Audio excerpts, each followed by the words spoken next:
Throughout time, one constant variable has been associated with the degradation of the environment. That variable is us.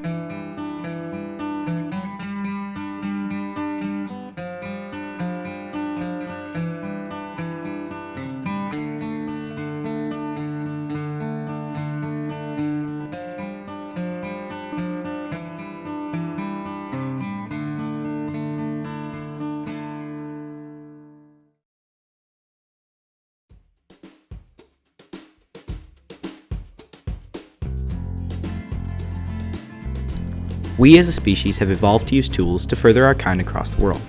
However, in the past century, with the invention of coal engines and further interest in fossil fuels to power machinery, we've begun to pollute our Earth. One key component of this is our waterways, be it the dumping of harmful chemicals straight into reservoirs or the byproduct of factories' air pollution turning into acid rain. Our waterways have taken a toll. Rivers and lakes are delicate ecosystems that are incapable of handling the majority of our pollution, with balances that a feather could tip, leading to the death of an ecosystem. Water is measured through three main tests: turbidity, dissolved oxygen and carbon dioxide, and acidity. Each of these can cause the deaths of that species in a specific area if they are off by a minute amount.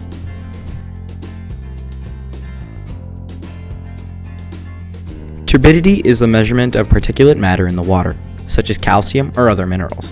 This is important as wildlife needs certain minerals to grow healthy and strong.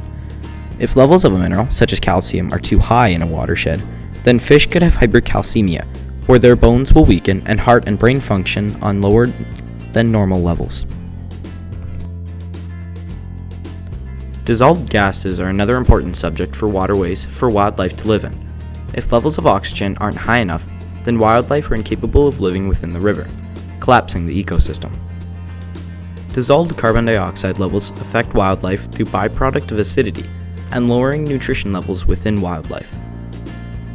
Dissolved oxygen is what allows aquatic species to breathe within the water. Without it, these species choke. These gases must be carefully leveled because they can be deadly if they are too low or too high.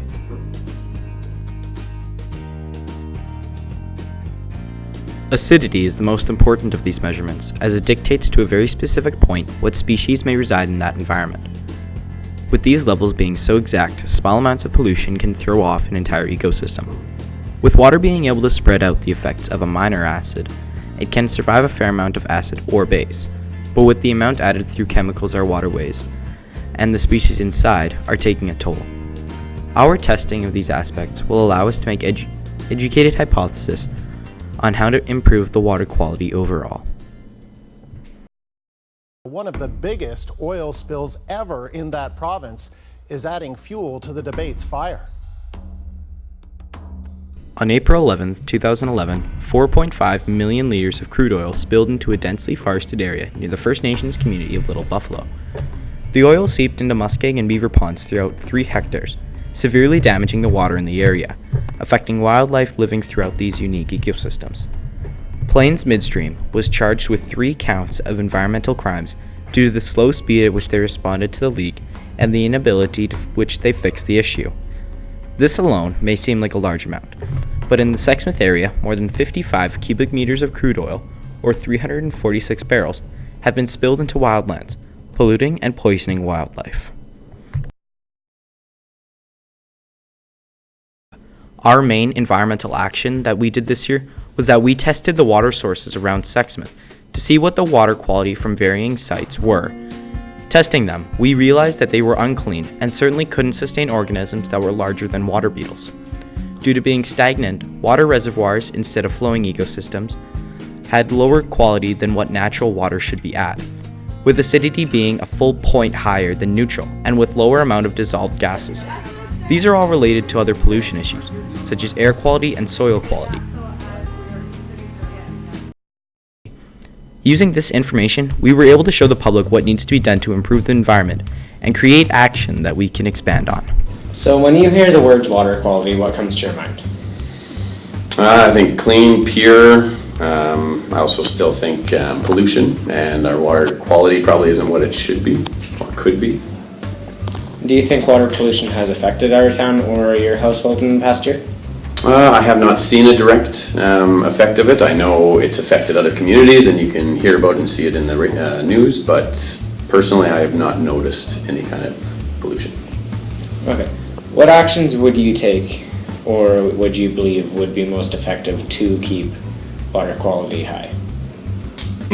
People on the harmful effects of pollution, like looking at the Great Pacific Garbage Patch, learning how much gross garbage there is out there, oil runoffs, things like that, and what kind of impact that has on the environment and different animals and ecosystems, I think would really help. Okay. When you hear the words water quality, what comes to mind? Whether water is fit to drink, whether or not it will make you sick. Okay. So, do you think water pollution has affected you in the past year whatsoever in the smallest bit? Do I think water pollution has affected me? Your household? No, I can't think of any way that water pollution would have affected me. My plants seem to grow okay, and I don't think I have gotten sick from drinking water. Okay. What actions would you believe would be the most effective to keep water quality at its highest? Well, you need to have treatment plants, and you need to have regular testing at those treatment plants. So people are actually very good at taking water and sanitizing it, making sure that it's clean and okay. And then the other thing that we need to do is regularly take a test of what sorts of things are in the water to see if there's anything dangerous there, and also if chemical levels are okay. When you hear the words water quality, what comes to your mind? Clean water, or lack of clean water. Okay. Has water pollution affected you within the past year? Not really, but once in a while when seismic goes through, it does disturb our well. Okay. What actions would you believe would be the most effective to keep water quality at its highest? I think listening to scientists that study it, I believe they play an important role in water conservation and keeping things clean. So what can we as a population do? Without government funding and support from large companies, what can we do to improve the watersheds of our area around us? Water quality is far less noticeable by the public, as most people don't spend too much time in untreated water, where pollutants and garbage have wrecked it. The largest action we can take is to take a stand. Show people that this issue really exists and is negatively impacting their lives.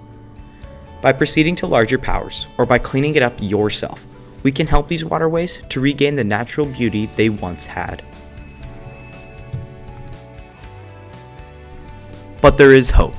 Acting sooner than later, we can improve the state of our environment through natural ways, such as planting vegetation and creating flowing water that increases the resources and nutrients within the reservoir, in turn increasing the quality for people. By raising awareness for the state of our water, we can keep it clean for generations to come and let our kids enjoy the water we left behind.